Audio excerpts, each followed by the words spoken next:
PCC president Shri Mullappally Ramachandran, മുഖ്യമന്ത്രി ശ്രീ ഉമ്മൻചാണ്ടി,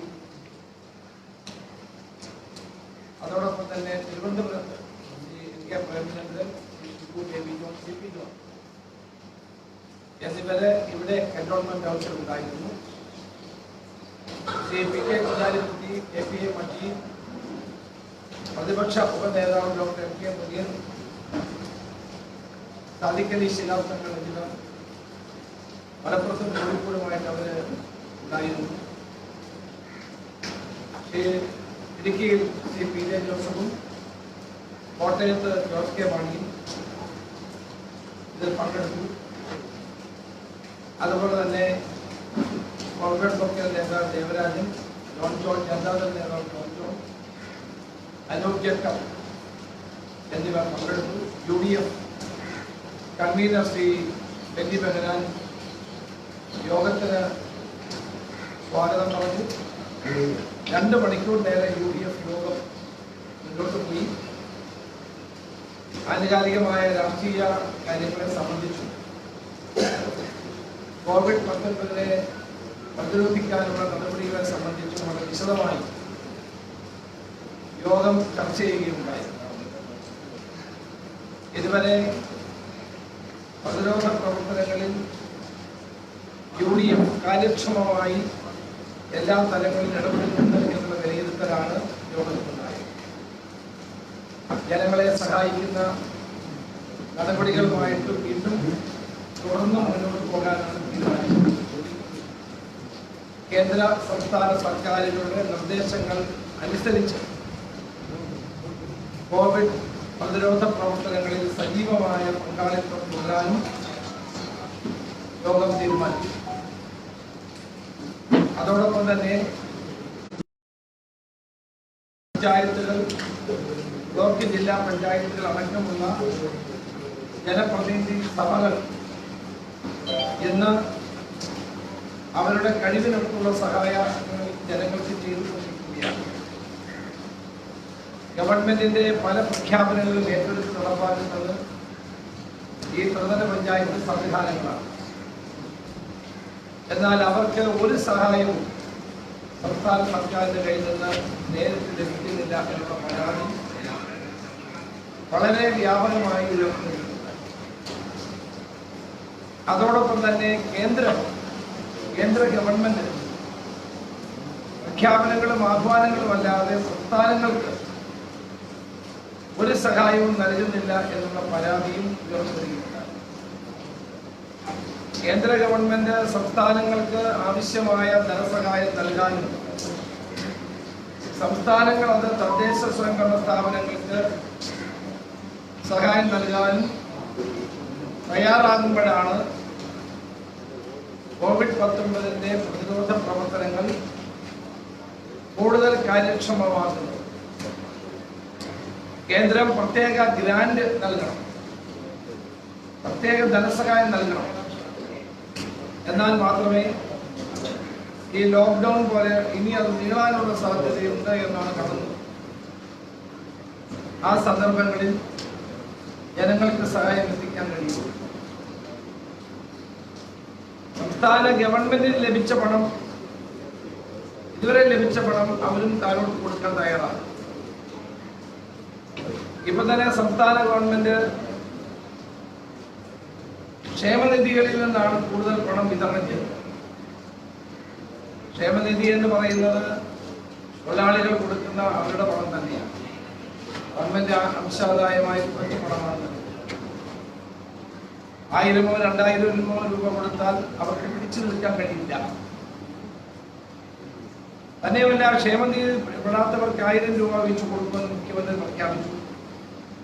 ഇതുവരെ അത് നൽകിയില്ല. കിറ്റുകൾ നൽകുമെന്ന് പറഞ്ഞിട്ട് കിറ്റുകൾ കിട്ടിയില്ല എന്നുള്ള പരാതികളാണ് ഇപ്പൊ വ്യാപകമായി. അപ്പോൾ ഇത്തരം പ്രഖ്യാപനങ്ങൾ മാത്രം കൊണ്ട് കാര്യമാകുന്നില്ല. കേന്ദ്ര ഗവൺമെന്റ് സംസ്ഥാന ഗവൺമെന്റിനെ സഹായിക്കാനും സംസ്ഥാന ഗവൺമെന്റ് താഴോട്ട് പഞ്ചായത്ത് സംവിധാനങ്ങളെ സഹായിക്കാനും മുന്നോട്ട് വന്നെങ്കിൽ മാത്രമേ ജനങ്ങൾക്ക് സഹായം എത്തിക്കാൻ കഴിയൂ എന്നുള്ളതാണ് സത്യം. വാസ്തവത്തിൽ ആദ്യത്തെ ഒരു ആവേശം ഇപ്പൊ പഞ്ചായത്ത് തലങ്ങളിൽ ഇല്ല. അത് ദുർബലപ്പെടുകയാണ്. അവരുടെ കുറ്റം കൊണ്ടല്ല, പണമില്ല എന്നുള്ളത് കൊണ്ട് തന്നെയാണ്. അതുകൊണ്ട് ആ പ്രവർത്തനങ്ങൾ ഉചിതപ്പെടുത്താനുള്ള നടപടികൾ കമ്മ്യൂണിറ്റി കിച്ചണുകൾ ഉൾപ്പെടെ വേണ്ട രീതിയിൽ ആദ്യം പ്രവർത്തിച്ചതുപോലെ പ്രവർത്തിക്കുന്നില്ല. അത് ആവശ്യക്കാരില്ലാത്തതുകൊണ്ടല്ല, ഗ്രാമപഞ്ചായത്തുകൾക്കും ത്രിതല പഞ്ചായത്ത് സംവിധാനങ്ങൾക്കുമുള്ള സാമ്പത്തിക പ്രതിസന്ധിയാണ് അതിന് പ്രധാനപ്പെട്ട കാരണം എന്ന് ഇന്നത്തെ യോഗം വിലയിരുത്തി. അതോടൊപ്പം തന്നെ ഇന്ന് കണ്ട ഒരു പ്രധാനപ്പെട്ട കാര്യം, ഗ്രീൻ സോണിലായിരുന്ന ഇടുക്കി, കോട്ടയം എന്നീ ജില്ലകൾ ഇന്ന് കൂടുതൽ പോസിറ്റീവ് രോഗികൾ ഉണ്ട് എന്നുള്ള വാർത്തകൾ പുറത്തുവരികയാണ്.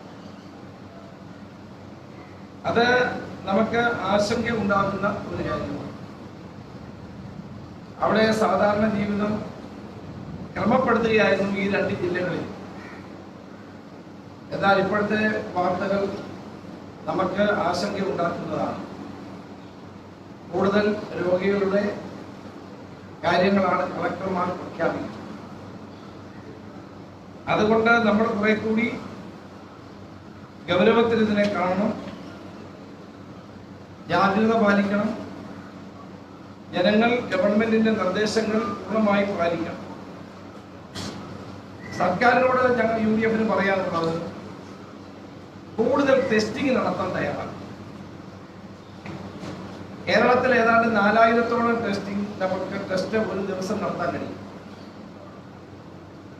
കേരളത്തിന്റെ കണക്കനുസരിച്ച് ഇപ്പോൾ 420 ടെസ്റ്റുകളാണ്. അതിൽ തന്നെ ഈ 420-ൽ തന്നെ പലതും റിപ്പീറ്റ് ചെയ്യുന്ന ടെസ്റ്റുകൾ. അപ്പോൾ പുതിയ കേസുകൾ ടെസ്റ്റിംഗിൽ വരുന്നത് കുറവാണ്. പത്രസമ്മേളനങ്ങളിൽ മന്ത്രിമാർ പറയാറുണ്ട് ടെസ്റ്റിംഗ് നടത്തും, ഊർജിതപ്പെടുത്തുമെന്ന് പറയുന്നുണ്ടെങ്കിൽ ടെസ്റ്റുകളുടെ എണ്ണം മറ്റ് സംസ്ഥാനങ്ങളുമായി താരതമ്യം ചെയ്യുമ്പോൾ കുറവാണ്. നമ്മൾ കൂടുതൽ ടെസ്റ്റിംഗ് നടത്തി ആളുകളെ രോഗമില്ല എന്ന് കണ്ടെത്തിയാൽ മാത്രമേ നമുക്ക് ആശ്വസിക്കാൻ കഴിയൂ. അപ്പൊ അതുകൊണ്ട് ഇത് ഗുരുതരമായ ഒരു പ്രശ്നം തന്നെയാണ്. സംസ്ഥാന ഗവൺമെന്റ് ഏറ്റവും വലിയ പ്രാമുഖ്യം കൊടുക്കേണ്ടത് കൂടുതൽ ടെസ്റ്റിംഗ് നടത്താൻ വേണ്ടി തന്നെയാണ്. കിറ്റുകൾ കിട്ടുന്നില്ലെന്നാണ് ഒരു പരാതി. മറ്റ് സംസ്ഥാനങ്ങൾ കേന്ദ്രം തരുന്ന കിറ്റുകളെ മാത്രം ആശ്രയിച്ചല്ല അവരുടെ പ്രവർത്തനം മുന്നോട്ട് കൊണ്ടുപോകുന്നത്. അവർ തന്നെ കിറ്റ് വാങ്ങിക്കുന്നു. ഞാൻ മനസ്സിലാക്കിയത് കേരള ഗവൺമെന്റ് 12 കോടിയുടെ കിറ്റ് വാങ്ങാൻ ഓർഡർ കൊടുത്തിട്ട് 2 ആഴ്ചയായെന്നാണ്. ശരിയാണെന്ന് എനിക്കറിയില്ല. ശരിയാണെങ്കിൽ എന്തുകൊണ്ട് അത് കിട്ടുന്നില്ല എന്നുള്ളത് ഗവൺമെന്റ് വ്യക്തമാക്കണം. മറ്റ് സംസ്ഥാനങ്ങൾക്ക് കിറ്റ് കിട്ടുന്നുണ്ട്, നമുക്ക് എന്തുകൊണ്ട് കിട്ടുന്നില്ല? അതിന്റെ ഉത്തരവാദി ആരാണ്? 12 കോടി രൂപയുടെ കിറ്റ് ഓർഡർ കൊടുത്തിട്ടുണ്ടെങ്കിൽ എന്തുകൊണ്ട് അത് വരുന്നില്ല എന്ന് പരിശോധിച്ച് എത്രയും പെട്ടെന്ന് പരിശോധനാ കിറ്റുകൾ സജ്ജമാക്കാനുള്ള നടപടികൾ സ്വീകരിക്കണമെന്നും UDF ആവശ്യപ്പെടുകയാണ്. അതുപോലെയാണ് ഈ പോസിറ്റീവ് കേസുകൾ. കഴിഞ്ഞ 2-3 ദിവസമായി ഞങ്ങൾ പറഞ്ഞുകൊണ്ടിരിക്കുന്ന ഒരു കാര്യമാണ്. മുഖ്യമന്ത്രിയുടെ സമ്മേളനത്തിലെ മാത്രമേ ഈ പോസിറ്റീവ് കേസുകൾ എത്ര, നെഗറ്റീവ് എത്ര, ആശുപത്രി രോഗികൾ എത്ര എന്നുള്ള വിശദാംശങ്ങൾ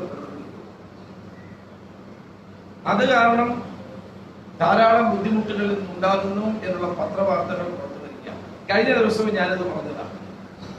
മഞ്ചേരിയിലെ സംഭവം, കോഴിക്കോടെ സംഭവം, കോട്ടയത്ത് ഇന്നലെ ചാന്നാനിക്കാട്, മണർകാട്, സംക്രാന്തി, മുട്ടമ്പലം ഈ പ്രദേശങ്ങളിൽ നിന്ന് രോഗികളെ കണ്ടെത്തി. പക്ഷേ അവരെ കണ്ടെത്തിയത് മണിക്കൂറുകൾ കഴിഞ്ഞാണ് അവരുടെ കാര്യം അത് പരസ്യപ്പെടുന്നത്. കോട്ടയം MLA കൂടിയായ ശ്രീ തിരുവഞ്ചൂർ രാധാകൃഷ്ണൻ ഇന്നലെ ഈ വിശദമായ കാര്യങ്ങളെ കുറിച്ച് അദ്ദേഹം സൂചിപ്പിച്ചത്, നേരത്തെ തന്നെ പോസിറ്റീവ് ആണെന്ന് കണ്ടെത്തിയാലും മുഖ്യമന്ത്രിയുടെ പത്രസമ്മേളനം വരെ ഇത് വെയിറ്റ് ചെയ്യും. അതിനിടയിൽ ഈ രോഗി പലരുമായി ബന്ധപ്പെടും, അതോടൊപ്പം തന്നെ സമ്പർക്കമുണ്ടാകും. ഇതെല്ലാം ഒഴിവാക്കാൻ കഴിയുന്ന കാര്യങ്ങളാണ്. ഇന്ന് ഏതായാലും ഒരു നല്ല കാര്യം ചെയ്തു. ഇടുക്കി കളക്ടർ ഇടുക്കിയിൽ 3 പേർക്ക് രോഗമുണ്ടെന്ന് അദ്ദേഹം പ്രഖ്യാപിച്ചത് ഇന്ന് മാധ്യമങ്ങളിൽ, ദൃശ്യമാധ്യമങ്ങളിൽ കാണുന്നതിനിടയായി. അതാണ് ചെയ്യുന്നത്. മുഖ്യമന്ത്രിയുടെ പതിവും പടിയുള്ള പത്രസമ്മേളനം നടക്കട്ടെ, അതിനൊന്നും ആർക്കും എതിർപ്പില്ല. പക്ഷെ രോഗം രാവിലെ രോഗം പോസിറ്റീവായ മാറിയാൽ അപ്പോൾ തന്നെ അത് അനൗൺസ് ചെയ്യുന്നത് നല്ലതാണ്.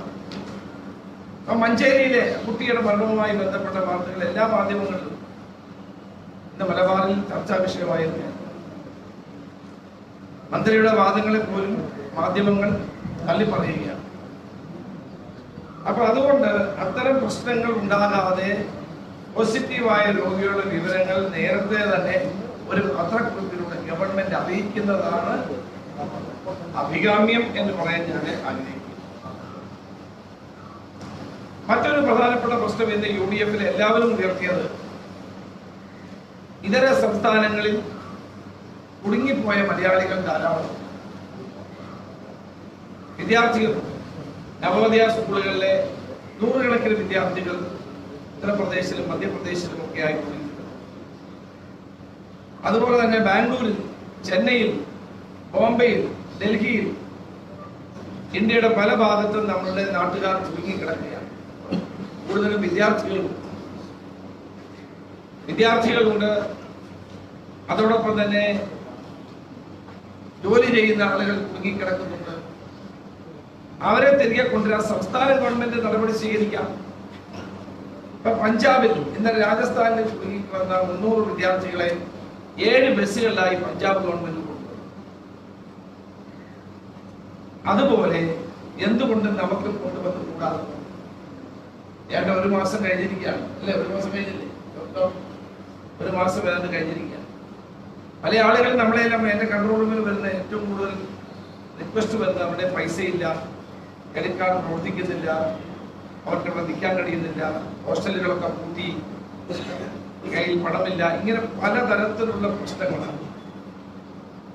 അപ്പൊ ഈ വിദ്യാർത്ഥികളെയും അതോടൊപ്പം തന്നെ ജോലി ചെയ്യുന്ന ആളുകളെയും നമ്മൾ ബസ്സിൽ ഇങ്ങോട്ട് കൊണ്ടുവരാനുള്ള നടപടി, അത് പ്രോട്ടോകോൾ പാലിച്ചു മതി. അത് ഇന്ത്യയുടെ വിവിധ സംസ്ഥാനങ്ങളിൽ കിടക്കുന്ന ആളുകളെ മറ്റ് സംസ്ഥാനങ്ങൾ തിരികെ കൊണ്ടുപോകും. പഞ്ചാബ് മാത്രമല്ല, ബീഹാർ ഗവൺമെന്റ് അവരുടെ ആളുകളെ തിരികെ കൊണ്ടുപോകും. ഉദ്യോഗാർത്ഥികളെ, കുട്ടികളെ അവരെല്ലാം തിരികെ കൊണ്ടുപോകാൻ നടപടി സ്വീകരിക്കുമ്പോൾ എന്തുകൊണ്ട് നമുക്ക് കൂടി ഇത് ഗൗരവപൂർവ്വം ആലോചിച്ചുകൂടാ? ബാംഗ്ലൂരിൽ നിന്ന് ഒരു 10-15 ബസ് ഇട്ടാൽ കുട്ടികൾക്ക് വരാൻ കഴിയും. ബോംബെയിൽ നിന്ന് ബസ്സിൽ വരാൻ കഴിയും. അപ്പൊ ആ നിലയിൽ ഇന്ത്യയിലെ ഇതര സംസ്ഥാനങ്ങളിൽ കുടുങ്ങിക്കിടക്കുന്ന മലയാളികളായിട്ടുള്ള ആളുകളെ തിരികെ കൊണ്ടുവരാനുള്ള ഊർജിതമായ ഒരു പരിശ്രമമുണ്ട്. അത് നോർക്കെ രജിസ്റ്റർ ചെയ്ത് കാത്തിരിക്കേണ്ട കാര്യമൊന്നുമില്ല, നമുക്കത് കൊണ്ടുവരാൻ കഴിയുന്നതാണ്. അതിനുള്ള നടപടികൾ അടിയന്തരമായി കൊണ്ടുവരണമെന്ന് ഞാൻ ആവശ്യപ്പെടുകയാണ്. പല ആളുകളും അതാണ് റിക്വസ്റ്റ് ചെയ്യുന്നത്. അപ്പൊ ഇന്ത്യയിലെ പല സംസ്ഥാനങ്ങളിലും ഇതുപോലെ കുടുങ്ങിക്കിടക്കുന്ന ആളുകളുടെ ഈ പ്രശ്നം ഗൗരവപൂർവ്വം കണക്കെടുക്കാൻ ഗവൺമെന്റ് തയ്യാറാകണം എന്ന് UDF ആവശ്യപ്പെടുകയാണ്. മറ്റൊരു പ്രശ്നം ഉയർന്നു വന്നത് കാർഷിക മേഖലയുടെ പ്രശ്നം. ചെറുകിട കർഷകരും സാധാരണക്കാരും കാർഷിക രംഗത്ത് വലിയ പ്രതിസന്ധി. അവരുടെ ഉൽപ്പന്നങ്ങൾ വിറ്റഴിക്കാൻ കഴിയുന്നില്ല, പല ഉൽപ്പന്നങ്ങളും നശിക്കുന്നു, കർഷകർക്ക് ഒരു സഹായവും കിട്ടുന്നില്ല എന്നുള്ള പരാതികൾ വ്യാപകമായി കൊണ്ടിരിക്കുക. അപ്പൊ അതുകൊണ്ട് ചെറുകിട ഇടത്തരം കർഷകരെ സഹായിക്കാൻ വേണ്ടി പ്രത്യേക പദ്ധതികൾ ഉണ്ടാക്കണം എന്ന് ആവശ്യപ്പെടുന്നു. അതുപോലെയാണ് ചെറുകിട കച്ചവടക്കാർ. ഗവൺമെന്റ് ഇതൊക്കെ പറയുന്നുണ്ടെങ്കിലും ഒരു കച്ചവടക്കാർക്ക് ഒരു സഹായവും പ്രളയത്തിലും കിട്ടിയില്ല, ഇപ്പോഴും കിട്ടുന്ന സാഹചര്യം കാണുന്നത്. പലിശരഹിത വായ്പ കൊടുക്കാമെന്ന് പണ്ട് പറഞ്ഞതാണ്, നടന്നില്ല. ഇപ്പോഴും ചെറുകിട കച്ചവടക്കാരെ സംബന്ധിച്ചിടത്തോളം വലിയ പ്രതിസന്ധി അവർ നേരിടുകയാണ്. അപ്പൊ അതുകൊണ്ട് ആ കാര്യത്തിൽ ഒരു ശക്തമായ നടപടി ഗവൺമെന്റ് ഭാഗത്ത് ഉണ്ടാകണം എന്ന് അഭ്യർത്ഥിക്കുകയാണ്. പിന്നെ പ്രവാസികളുടെ കാര്യം, അതാണ് ഏറ്റവും പ്രധാനമായി ഇന്ന് ചർച്ച ചെയ്യുന്ന വിഷയം. പ്രവാസികളെ സംബന്ധിച്ചിടത്തോളം അവരും ഇതുപോലെ തന്നെ വലിയ ബുദ്ധിമുട്ട് അനുഭവിക്കുക. ഗൾഫ് നാടുകളിൽ നിന്നാണ് ഏറ്റവും കൂടുതൽ ആളുകളുടെ പരാതിയും വരുന്നത്. പ്രത്യേകിച്ച് 2 രാജ്യങ്ങളിൽ നിന്നും, ഒന്ന് UAE നിന്നും സൗദി അറേബ്യ. അതോടൊപ്പം തന്നെ കുവൈറ്റ്, ബഹ്റൈൻ ഉൾപ്പെടെയുള്ള നിരവധി രാജ്യങ്ങളിൽ, ഖത്തർ ഉൾപ്പെടെയുള്ള സ്ഥല പ്രദേശങ്ങളിൽ ധാരാളം ആളുകളുടെ പരാതികൾ വരികയാണ്. ഇന്നലെ ഞാൻ അമേരിക്കൻ മലയാളികളുമായിട്ട് ഒരു വീഡിയോ കോൺഫറൻസിംഗ് കണ്ടു. ഏതാണ്ട് 100ഓളം ആളുകൾ അതിൽ പങ്കെടുത്തു. അവരുടെയും പരാതി ഇത് തന്നെയാണ്. അവർക്ക് നാട്ടിലേക്ക് തിരിച്ചു വരണം. അത് വളരെ കുറച്ചു പേരാണ് തിരിച്ചു വരണമെന്ന് പറയും. എന്നാലും നാട്ടിലേക്ക് വിസ കഴിഞ്ഞ കാലാവധി കഴിഞ്ഞവർ വിസിറ്റ് വിസയിൽ പോയത്. അതുപോലെ തന്നെ 1000ഓളം ആളുകൾ ഇന്ത്യക്കാർ ഒരു ഈ ക്രൂസിൽ ബഹാമസിൽ പോയിട്ടുള്ള ക്രൂസുകളിൽ അവർ കിടക്കുക. ഞാൻ വിദേശകാര്യമന്ത്രിക്ക് കത്തയച്ചത്. ആഡംബര കപ്പലിൽ കിടക്കുക. അത് ഞങ്ങൾക്ക് രോഗമാണ്. 1500-ലധികം മലയാളി ഇന്ത്യക്കാരും ബഹാമസിലേക്ക് പോകുന്ന ക്രൂസാണ്. അപ്പം അമേരിക്ക പോലെയുള്ള സ്ഥലങ്ങളിൽ, അതോടൊപ്പം തന്നെ യൂറോപ്യൻ രാജ്യങ്ങളിൽ കിടക്കുന്ന ആളുകൾക്ക് അവർ പറയുന്ന ഒറ്റ കാര്യമുണ്ട്. ന്യൂയോർക്കിൽ നിന്നൊരു ഫ്ലൈറ്റ്, അതോടൊപ്പം തന്നെ ലണ്ടനിൽ നിന്നൊരു ഫ്ലൈറ്റ്, ഫ്രാങ്ക്ഫർട്ടിൽ നിന്ന്. ഇത് കൊണ്ടുവന്നാൽ നമ്മുടെ കുട്ടികളടക്കമുള്ള ആളുകൾക്ക് തിരിച്ചു വരാൻ കഴിയും. ഇപ്പം ഗൾഫ് മലയാളികളെ സംബന്ധിച്ചിടത്തോളം നോർക്കയിൽ രജിസ്ട്രേഷൻ നടക്കുന്നുണ്ട്. രജിസ്ട്രേഷൻ വന്നതോടുകൂടി ഒരു പ്രതീക്ഷ വന്നിരിക്കുകയാണ്. പക്ഷെ ഇന്നലെ പ്രധാനമന്ത്രിയുടെ പ്രഖ്യാപനം വന്നതോടുകൂടി തീർത്തും നിരാശാജനകം. പ്രധാനമന്ത്രിയുടെ നിലപാട് ഈ കാര്യത്തിൽ വളരെ വളരെ പ്രതിഷേധാർഹമായ ഒന്നാണ്. അദ്ദേഹം പറയുന്നത് എങ്ങനെ കൊണ്ടുവരാറായിട്ടില്ല എന്ന നിലയിലാണ് പ്രധാനമന്ത്രി പറയുന്നത്. അതിൽ ഞാൻ UDF ശക്തമായി പ്രതിഷേധിക്കുകയാണ്. എല്ലാ രാജ്യങ്ങളും അവരുടെ പൗരന്മാരെ തിരികെ കൊണ്ടുപോകും. ഓരോ ആളുകളെയും നുള്ളിപ്പെറുക്കി അവർ കൊണ്ടുപോകും. ഇന്ത്യക്കാരായ ആളുകളെ എന്തുകൊണ്ട് തിരികെ കൊണ്ടിരുന്നില്ല? വരുന്ന ആളുകളെ അവരെ സംരക്ഷിക്കട്ടെ, ക്വാറന്റൈൻ ചെയ്യട്ടെ, പ്രോട്ടോകോൾ അനുസരിച്ച് അവർ പ്രവർത്തിക്കും. സംസ്ഥാന ഗവൺമെന്റ് പറയുന്നത് പോലെ അവരെ വന്നു കഴിഞ്ഞാൽ അവരുടെ വീട്ടിൽ അങ്ങനെ ചെയ്യാൻ പാടില്ല. വീട്ടിലല്ല ക്വാറന്റൈൻ ചെയ്ത്, നമ്മുടെ സംവിധാനം ഉപയോഗിച്ച് തന്നെ ക്വാറന്റൈൻ ചെയ്ത് രോഗമില്ലെങ്കിൽ അവരെ പറഞ്ഞു വിടുക എന്നുള്ളത്. കാരണം ഇപ്പം എന്താ സ്ഥിതി? 10-35 ദിവസം കഴിഞ്ഞാണ് ആളുകളുടെ രോഗം പുതുതായി വരുന്നത്. അതായി പറയപ്പെടുന്നു. ഇപ്പൊ തന്നെ ലോക്ക്ഡൌൺ ആയിട്ട് 30 ദിവസം കഴിഞ്ഞു. 30 ദിവസം കഴിഞ്ഞിട്ടും പുതിയ രോഗങ്ങൾ വിദേശത്തു നിന്ന് വരുന്നവർ ഉണ്ടാകുമ്പോൾ അത് ഗൗരവമായി നമ്മൾ കണക്കാക്കേണ്ട വിഷയമല്ലേ? അപ്പൊ പ്രവാസികളായിട്ടുള്ള ഗൾഫിൽ ജീവിക്കുന്ന ആളുകൾക്ക് ഇങ്ങോട്ട് വരാനുള്ള സൗകര്യം ഒരുക്കുകയില്ല എന്നുള്ള കേന്ദ്ര ഗവൺമെന്റ് നിലപാട് അങ്ങേയറ്റത്തെ പ്രതിഷേധാത്മകമായിരിക്കും. സംസ്ഥാന ഗവൺമെന്റ് കത്തെഴുതിയിട്ട് കാര്യമില്ല. ഈ കാര്യത്തിൽ സംസ്ഥാന ഗവൺമെന്റും ശക്തമായി തന്നെ ഇടപെടണം. അതിന് പ്രതിപക്ഷം ഏത് അളവ് വരെ ഗവൺമെന്റിനോട് സഹകരിക്കാൻ തയ്യാറാണ്. കാരണം ഇത് ഏറ്റവും വലിയൊരു പ്രശ്നമായി മാറിയിരിക്കുന്നത് ഗൾഫ് നാടുകളിൽ ജീവിക്കുന്ന ആളുകൾ, ലേബർ ക്യാമ്പിൽ കഴിയുന്നവർ. ഒരു മുറിയിൽ 10-14 ആളുകൾ. ഒരാൾക്ക് അസുഖം വന്നാൽ അയാളെ ക്വാറന്റൈൻ ചെയ്യാൻ കഴിയുന്നില്ല. അപ്പം അവർ തമ്മിലുള്ള സമ്പർക്കം ഉണ്ടാകുന്നു, കൂടുതൽ ആളുകൾക്ക് ഉണ്ടാകുന്നു, ചികിത്സ കൊടുക്കാൻ കഴിയുന്നില്ല. അവിടുത്തെ ഗവൺമെന്റുകൾ ചെയ്യാൻ കഴിയാവുന്ന സഹായങ്ങൾ ചെയ്യുന്നുണ്ട്, ഇല്ലെന്ന് ഞാൻ പറഞ്ഞു. അവിടുത്തെ ഗവൺമെന്റുകൾ നമ്മുടെ മലയാളികൾക്കും ഇന്ത്യക്കാർക്കും എല്ലാ സഹായം ചെയ്തു. പക്ഷെ നമ്മുടെ എംബസികൾ കുറെ കൂടി ശക്തമായ നടപടികൾ സ്വീകരിച്ചു. എംബസികൾ പ്രവാസികളുടെ വെൽഫെയറിന് വേണ്ടിയും പ്രവാസികൾ തന്നെ കൊടുക്കുന്ന പണം കെട്ടിക്കിടപ്പുണ്ട്, അതൊക്കെ വിനിയോഗിക്കണം. പല എംബസികളും ഇത് കണ്ടില്ല കേട്ടില്ല എന്നുള്ള നിലയിലാണ് കാര്യങ്ങൾ.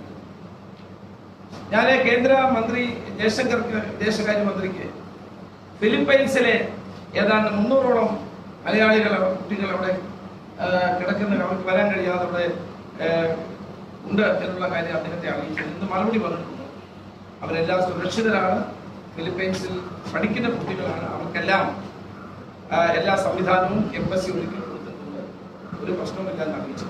അതുപോലെ വേണം എല്ലാ എംബസികളും ഈ കാര്യത്തിൽ നടപടികൾ സ്വീകരിക്കും. മറ്റൊരു കാര്യം ഇന്ന് പ്രധാനമായും ചർച്ച ചെയ്തത്, പ്രതിപക്ഷം എന്നുള്ള നിലയിൽ സ്വാഭാവികമായും നമ്മുടെ ഗവൺമെന്റിന്റെ പ്രവർത്തനങ്ങളെ ഇന്ന് പിന്തുണച്ചുകൊണ്ട് മുന്നോട്ട് എല്ലാ ഘട്ടവും. പക്ഷെ അതേസമയം തന്നെ സർക്കാരിന്റെ ഭാഗത്തുണ്ടാകുന്ന പാളിച്ചകളും അഴിമതികളും ചൂണ്ടിക്കാണിക്കാനുള്ള ഉത്തരവാദിത്വം പ്രതിപക്ഷത്തിനുണ്ട്. ആ പ്രതിപക്ഷ ധർമ്മം കൂടി ഞങ്ങൾ നിറവേറ്റുമ്പോൾ അത് റിപ്പോർട്ട് ചെയ്യുന്ന മാധ്യമ പ്രവർത്തകന്മാർക്ക് നേരെ കടുത്ത സൈബർ ആക്രമണങ്ങൾ നടന്നുകൊണ്ടിരിക്കും. മാധ്യമ പ്രവർത്തകന്മാരുടെ വാമൂടിക്കെത്താൻ വേണ്ടിയുള്ള വളരെ ബോധപൂർവമായ നീക്കം CPM-ന്റെ ഭാഗത്തു നിന്നും ഇടതുമുന്നണിയുടെ ഭാഗത്തു നിന്നും ഉണ്ടാവുകയാണ്. സൈബർ ഗുണ്ടകൾ അശ്ലീല പദങ്ങൾ ഉപയോഗിച്ചുകൊണ്ട് മാധ്യമ പ്രവർത്തകരെ ആക്ഷേപിക്കുന്നു, അവരെ ഭീഷണിപ്പെടുത്തുന്നു, കൊല്ലുമെന്ന് വരെയുള്ള ഭീഷണികൾ ഉയരുന്നു. പരാതികൾ കൊടുത്തിട്ട് പോലീസ് ഒരു നടപടിയും സ്വീകരിക്കുന്നില്ല. അതേസമയം ഭരണകൂടത്തിൽപ്പെട്ട ആർക്കെങ്കിലുമെതിരെ ഏതെങ്കിലും ഒരു പോസ്റ്റ് ഇട്ടാൽ അവരെ അപ്പം സസ്പെൻഡ് ചെയ്യും. മാധ്യമ പ്രവർത്തകന്മാർക്ക് നേരെയുള്ള അക്രമങ്ങൾ കേരളത്തിൽ വർദ്ധിച്ചു വരികയാണ്. പ്രത്യേകിച്ച് സൈബർ ടൂൾസ് ഉപയോഗിച്ചുകൊണ്ടുള്ള വളരെ ശക്തമായ നിലയിലുള്ള അപമാനകരമായ നിലയിലുള്ള പ്രവർത്തനങ്ങൾ ഉണ്ടാകുന്നതിനെ UDF ശക്തമായി അഭിനന്ദിക്കുന്നു. അതുപോലെയാണ് ഇത് അധ്യാപകത്തിന്റെ കേരളത്തിൽ വ്യാപകമായി അധ്യാപകരെ അപമാനിക്കാനുള്ള നീക്കങ്ങൾ. ആദ്യമായിട്ടാണ് അധ്യാപകർ അവരുടേതായ കാരണങ്ങളോട് പ്രതിഷേധിക്കുന്നത്. ഉത്തരവുകൾ പണ്ട് AK ആന്റണി മുഖ്യമന്ത്രിയായ കാലത്ത് സർക്കാർ ജീവനക്കാർ സമരം ചെയ്ത് NGO യൂണിയൻ അന്ന് സെക്രട്ടേറിയറ്റിന് അകത്ത് വെച്ച് ഉത്തരവുകൾ കത്തിച്ചത് എത്രയോ സമരങ്ങളുണ്ടായിരുന്നു. എത്രയോ സമരങ്ങളുടെ ഭാഗമായി ഉത്തരവുകൾ കത്തിച്ചിട്ടുണ്ട്. ആ ആളുകളാണ് മന്ത്രിമാരുൾപ്പെടെ അധ്യാപകരെ അപമാനിക്കുന്നത് അങ്ങേയറ്റത്തെ പ്രതിഷേധാത്മകമാണ്.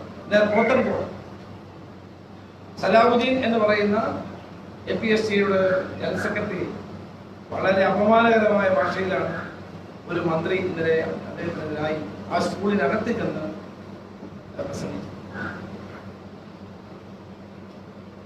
രാജ്ഭവന്റെ മുമ്പിൽ 5 പേര് നിന്നപ്പോൾ 4 പേരെ പാടുള്ളൂ, അതുകൊണ്ട് നിങ്ങളുടെ പേര് കേസെടുക്കുമെന്നാണ്. കേസെടുത്തു. തിരുവനന്തപുരം DCC പ്രവാസികൾക്ക് വേണ്ടി നടത്തിയ സമരത്തിൽ 5 പേരായി പോയി എന്ന് പറഞ്ഞുകൊണ്ട് കേസെടുത്തു. എന്തുകൊണ്ട് പോത്തൻകോട് സ്കൂളിൽ മന്ത്രിയും 19 പേരും ചേർന്ന് എല്ലാ നിയമങ്ങളും ലംഘിച്ച് അവിടെ പ്രവർത്തിച്ചിട്ട് കേസെടുക്കാത്തത്? അപ്പൊ ഈ അധ്യാപകരെ ഒരു വിലക്ക് കൽപ്പിക്കുക, അപമാനിക്കുക. കണ്ണൂർ ജില്ലയിലെ ഒരു വിദ്യാലയത്തിൽ ഇനി നിങ്ങൾ ഇങ്ങോട്ട് വരണ്ട എന്ന് എഴുതി വെച്ചിട്ടുണ്ട്. അധ്യാപകന്റെ പേര്. ഇതെല്ലാം ഫാസിസ്റ്റ് നടപടിയാണ്. ഇതൊന്നും കേരളത്തിൽ വിലപ്പോവില്ല. അധികാരമുണ്ടെന്ന് കരുതി എന്ത് ചെയ്യാം എന്നുള്ള തെറ്റിദ്ധാരണ ആർക്കും വേണ്ട എന്നാണ് എനിക്ക് പറയാം. അതുപോലെ തന്നെ ഈ പ്രവാസികളെ കൊണ്ടുവരുന്ന കാര്യത്തിൽ സംസ്ഥാന കേന്ദ്ര ഗവൺമെന്റുകൾക്ക് 20 പോയിന്റുകൾ അടങ്ങുന്ന ഒരു നിവേദനം നൽകാൻ ഞങ്ങൾ തീരുമാനിച്ചിട്ടുണ്ട്. അതിന്റെ കോപ്പി നിങ്ങൾക്ക് വിതരണം ചെയ്യും. ഞാൻ വിശദമാക്കുന്നില്ല. ചാർട്ടേഡ് ഫ്ലൈറ്റുകളിൽ അവരെ കൊണ്ടുവരണം ഉൾപ്പെടെയുള്ള ആവശ്യങ്ങളാണ് ഈ ഇന്നത്തെ UDF യോഗം അംഗീകരിച്ചിട്ടുള്ളത്. അത് 20 പോയിന്റുകൾ ഞങ്ങൾ കേന്ദ്ര സംസ്ഥാന ഗവൺമെന്റുകളാണ്. ഇന്ന് ഏറ്റവും അടിയന്തരമായ സാഹചര്യം ഗൾഫിൽ നിന്നുള്ള നമ്മുടെ പ്രവാസികളെ തിരികെ കൊണ്ടുവരിക എന്നുള്ളതിനായിരിക്കണം. അതിന് സംസ്ഥാന കേന്ദ്ര ഗവൺമെന്റുകൾ മുൻകൈ എടുക്കണം എന്ന് കൂടി അഭ്യർത്ഥിക്കുന്നു. ആ പോയിന്റുകളെല്ലാം ഞാനിവിടെ വായിക്കുന്നില്ല. അതിന് കോപ്പി നിങ്ങൾക്ക് ഒരു പാക്കേജ് ആയിട്ടാണ് UDF അത് തയ്യാറാക്കുന്നത്. ഒരു പാക്കേജ് ഫോർ ഗൾഫ് റിട്ടേണീസ് എന്ന നിലയിലാണ് തയ്യാറാക്കുന്നത്.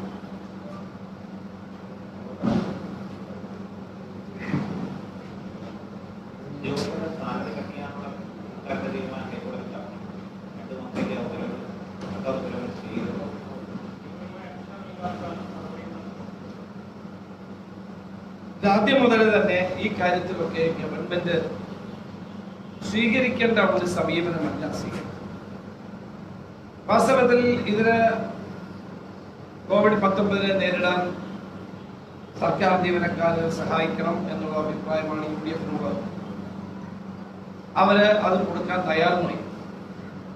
ഞങ്ങൾ എല്ലാവരും ആ നിലയിൽ തന്നെയാണ് പ്രവർത്തിച്ചത്. മാതൃകയായി ഞാൻ ഒരു മാസം എന്റെ ശമ്പളം ഞാൻ അതിൽ അവരത് കൊടുക്കാൻ തയ്യാറുമായി. അവരുടെ ശക്തിക്കൊത്ത് അവർ കൊടുക്കട്ടെ എന്നാണ് നിലപാട്. പക്ഷെ ഈ ധനകാര്യമന്ത്രി തുടർച്ചയായി എല്ലാവരെയും വെല്ലുവിളിക്കുകയും എല്ലാവർക്കുമെതിരെ ചന്ദ്രഹാസം കളക്കുകയും ചെയ്തപ്പോഴാണ് പ്രശ്നങ്ങൾ പ്രശ്നമായത്. കഴിഞ്ഞ തവണ അങ്ങനെ തന്നെയാണ്. അദ്ദേഹം തിരിച്ചു മുഖ്യമന്ത്രി പറഞ്ഞു ഇത് മാറ്റിവെക്കുക, തിരിച്ചു കൊടുത്തു. ആ എന്ത് തിരിച്ചു കൊടുത്തവർ ഏകദേശം സൂചിപ്പിച്ചിരുന്നെങ്കിൽ ഈ പ്രശ്നമേ ഉണ്ടാവില്ലായിരുന്നു. പിന്നെ ഇതുമായി സംബന്ധിച്ച് ഞങ്ങളോട് ആരുടെ ഒരു പ്രതിപക്ഷവുമായിട്ട് ഒരു ചർച്ചയും നടത്തിയിട്ടില്ല. അതുകൊണ്ട് അത് ഗവൺമെന്റ് ഈ COVID-19 ബന്ധപ്പെട്ട് ഒരു കാര്യത്തിലും പ്രതിപക്ഷവുമായിട്ട് ചർച്ച നടത്താൻ ഇതൊരു തയ്യാറായിട്ടില്ല. ആദ്യഘട്ടത്തിൽ സംസാരം ഉണ്ടായിരുന്നതല്ല, പിന്നെ ഉണ്ടായിട്ടില്ല. അതുകൊണ്ട് അതൊക്കെ ഗവൺമെന്റ് ഇഷ്ടമുള്ളത് ചെയ്തു.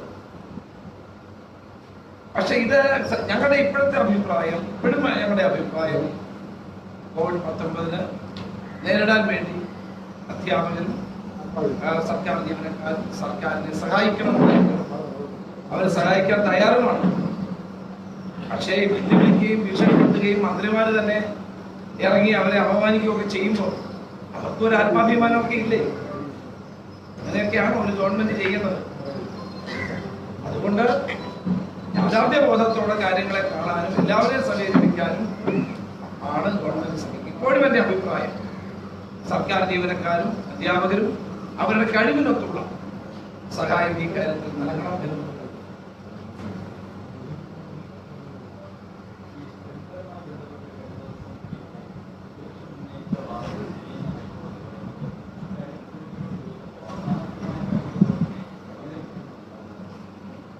അല്ല, ചില പൊതുപ്രവർത്തകന്മാർക്ക് അധികാരം കൈ കിട്ടിയാൽ പിന്നെ അത് അഹങ്കാരമായി മാറാം. അതുകൊണ്ടാണ് ഇത്തരം ഭാഷയൊക്കെ പ്രയോഗിക്കുന്നത്. പിന്നെ ചിലർക്ക് ആര് വിളിച്ചാലും അതൊരു അമലാണ് എന്ന് കരുതുന്നു. അതൊക്കെ കേരളത്തിലെ ജനങ്ങൾ കണ്ടുകൊണ്ടിരിക്കുകയാണ്.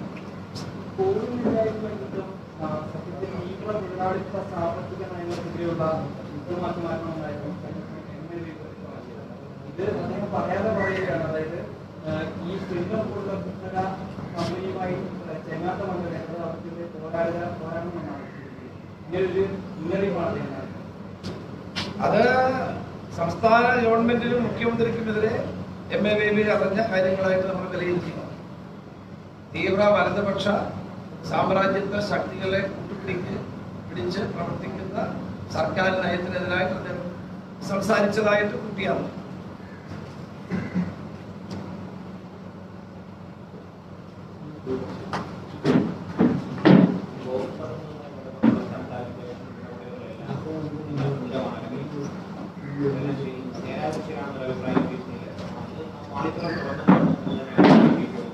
തീർച്ചയായിട്ടും സ്വാഭാവികമായിട്ട് ഞങ്ങൾ ചൂണ്ടിക്കാണിക്കണ്ടേ.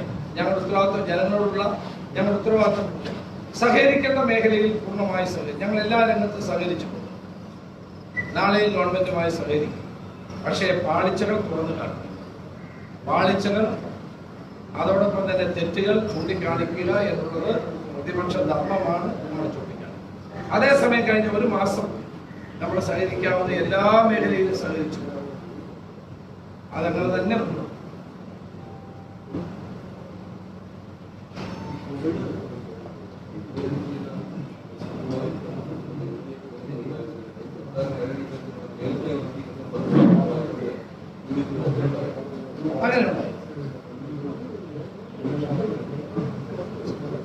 വാസ്തവത്തിൽ ജനങ്ങൾക്ക് ഞങ്ങൾ വലിയ തോതിൽ കടപ്പെട്ടിരിക്കും.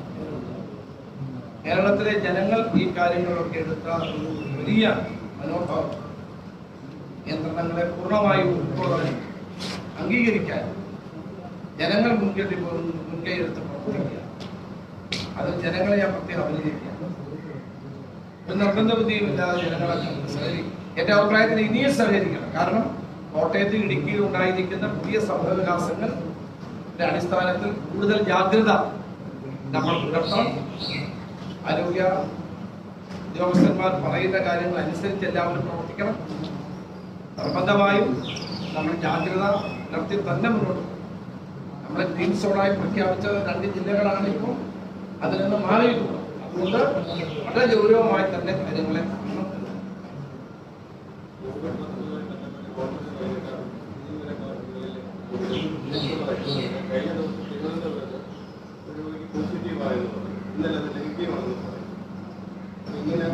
അത് നമുക്കറിയില്ല. ചിലപ്പം 2-3 തവണ ടെസ്റ്റ് ചെയ്യുന്നുണ്ട്. 2 തവണ ഇപ്പം ഇടുക്കിയിലെ നമ്മുടെ പൊതുപ്രവർത്തകനായ ഉസ്മാന് ആദ്യം പോസിറ്റീവാണ്, പിന്നെ 2 തവണ എടുത്തപ്പോൾ നെഗറ്റീവ്.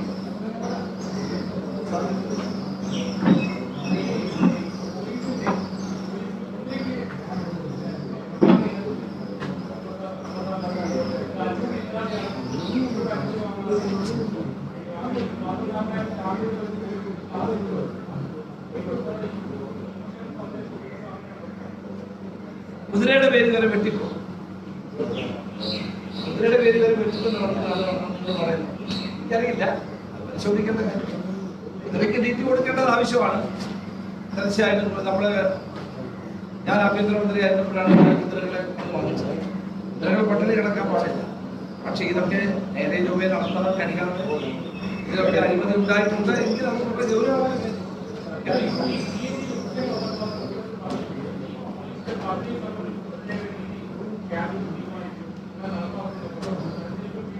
ഇതാണ് പ്രത്യേക രീതി. പ്രത്യേക രീതി എന്ന് പറയുന്നത് ഇതാണ്.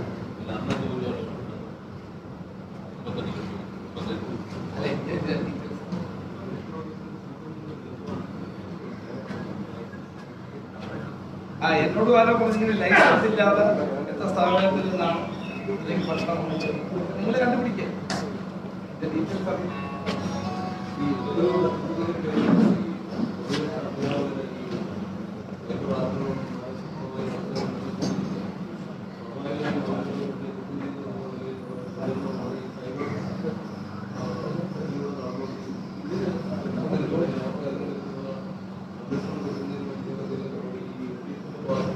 അല്ല, അതിന് അധ്യാപക സംഘടന തന്നെ ശക്തമാണ്. അതിനകത്ത് പ്രശ്നമൊന്നുമില്ല.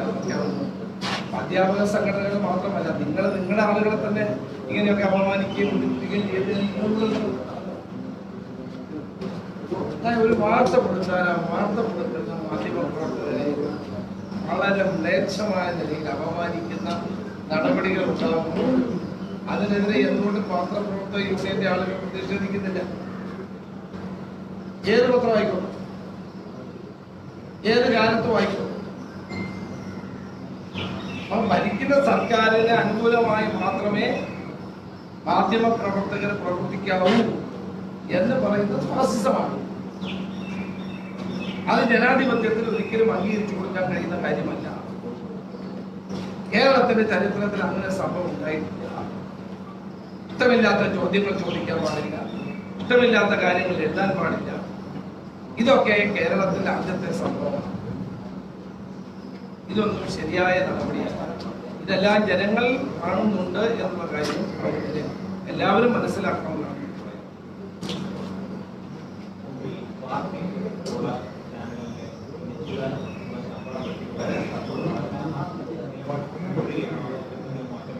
അത് താൽക്കാലികമായിട്ടാണ്. പ്രയാസങ്ങൾ രൂക്ഷമായ പ്രതിസന്ധി നേരിടുന്നുണ്ട്. ഞങ്ങൾ അവരോട് പറഞ്ഞിട്ടുണ്ട്, കഴിയുന്നത്രയും അത് ലിഫ്റ്റ് കഴിയുമ്പോൾ സാമ്പത്തിക പ്രതിസന്ധി വളരെ രൂക്ഷമാണ്. അതിന് ഞങ്ങളാരും പൂർണ്ണമായി അംഗീകരിക്കുന്നില്ല. പക്ഷെ പൊതുവാൻ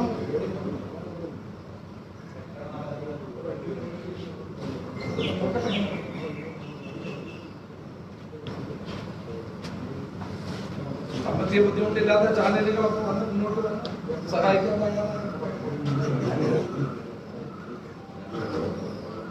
അല്ലേ? Thank you.